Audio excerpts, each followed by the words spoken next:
Hi YouTube. Today I am going to try my hand at rendering lard. For that you need a big pot, and this is fat from a hog that we bought at the county fair.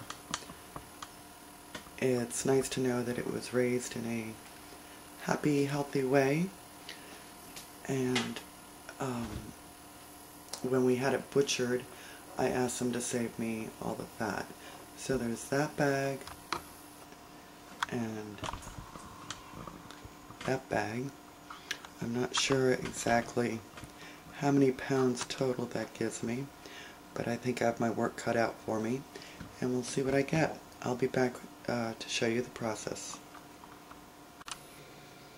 Okay, so what's in the bags is the skin of the pork, this being the skin side and this being the fat. Well, I watched a couple videos on how to do this, and I don't really know the best way, but what I'm going to be doing is cutting the fat off of the skin and rendering just the fat, and then later, after I got all the fat rendered, I will probably try to make pork rinds out of the skin, which I think is just a matter of frying it.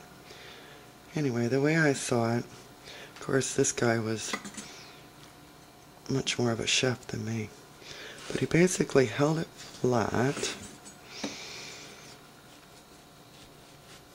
and cut the fat off the skin. So you can see I've got my work cut out for me, and I'll be back when I'm actually rendering it. Oh, once it's cut off the skin, you cut it into cubes. This is what it looks like once the fat has been removed. It's just almost leathery looking. Hard to believe that's going to fry into a pork rind. And this is how I cut my pieces up. It's evidently not all that important, the size you do. I've seen people do them larger. I've even seen people grind theirs. That's just the size I picked. I'm not experienced at this, so we'll see what I end up with. I will finish doing the rest of them and fill my pot, and I'll be back.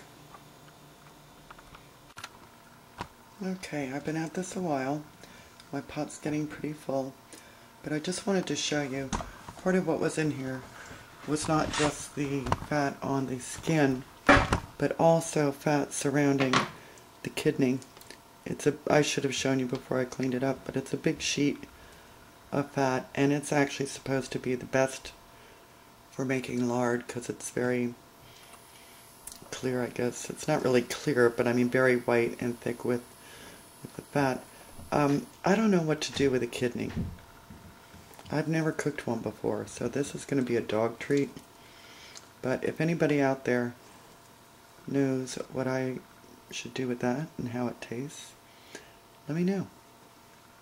I'll be back when I start rendering. Alright, that's as full as I'm going to make my pot, partly because I think that's probably a safe level, and partly because, frankly, I'm bushed. I did about a half a bag of the small bag of fat. I still have the large one, and it's a bit of a workout, I must say. I am going to add to the pot about a half a cup to a cup of water. They say that keeps it from scorching. I'm going to put it on a medium-high heat and just start simmering it, or rendering it, I guess is the correct term. Now, just for safety purposes, because we are working with oil, don't have your heat very high. I think I'm going to guess about a medium heat, and make sure you have a lid standing by just in case it should catch fire, and a fire extinguisher, which, by the way, should never be used on an oil fire. However, if oil splashes out and happens to catch something else on fire, that's where the fire extinguisher would be a good idea. Anyway, I don't anticipate any fires or any trouble with this. I just thought I should mention that. Be back. This has been going about 20 minutes now. I have it on 3 on my stove, 3 out of 10. I think I'm going to turn it down a little bit because it sounds like it's going just a little faster than it probably should, but I think you can see it's starting to glisten and break down. Okay, it's been about 2 hours. It's still chugging. I have it turned down to a low setting of about 2. See, it's bubbling away. Still has a ways to go. I probably could have filled the pot up because, as you see, it's reduced significantly.